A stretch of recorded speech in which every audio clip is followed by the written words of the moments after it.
دايما بنسمع مقولة لو العربية جابت موتور غير الموتور وما تعمروش، لانك لما بتيجي تعمره ما بيرجعش زي الاول. تمام. في حاجات اللم فيها ما بينفعش. العربيه لو مجرد ان هي بتاكل زيت خلاص ممكن نعمل طقم شامبر وان شاء الله ربنا يقدرنا وتطلع زي الاول وتمشي معاها فتره زمنيه طويله ما فيهاش مشكله. تمام. اما في عربيه زي اللي معانا النهارده دي، معانا النهارده عربيه ام 11. تمام. العربيه دي العميل بيشتكي العربيه بتاكل منه زيت والمفروض العربيه ماشيه كويس، فطبعا حتى هات التليفون من على العربية الحمراء دي. اللي اكتشفت ان السبيكة مسلخة. تمام. واكله في الكرنك. واكلة في الكرنك. تمام. اكتشفنا اللي هنا العربيه الشميس كله تمام عامل خلوص. هو كان عامل عمرة قبل كده. هو العربيه دي كانت خرطه قبل كده كان عامل نص عمرة زي ما بيقولوا. تقريبا طقم شامبر يعني.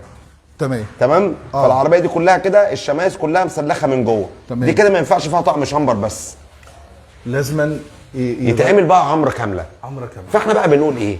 عايز تشتري دماغ وتعمل عمره صح لازم تعمل كل التفاصيل دي جديده.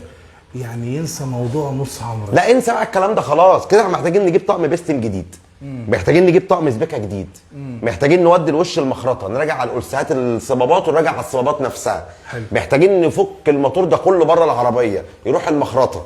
حلو. يتعمل له شميز والكرنك يتخرط. حلو. على السبيكه الجديده. حلو. عشان نشوف بقى ايه اللي حصل في الكرنك. تمام. ترمبه زيت، ترمبه ميه، نراجع طقم الكتينه. ليه؟ دلوقتي العمره بتتكلف مبلغ وقدره، بقت بتوصل ل 12000 جنيه 13000 جنيه. تمام. فحرام اللي انت بعد 6 شهور او سنه لو صرفت لك مثلا سكه 6 7 8 ترجع تعمل كل الشغل ده تاني. انا عايز الخلاصه في جمله. اتفضل. ايه النصيحه اللي انت بتقولها للناس في جمله واحده؟ هتعمل عمره موتور، اصرف وهات كل تفاصيل العربيه جديده، كل تفاصيل المكنه جديده.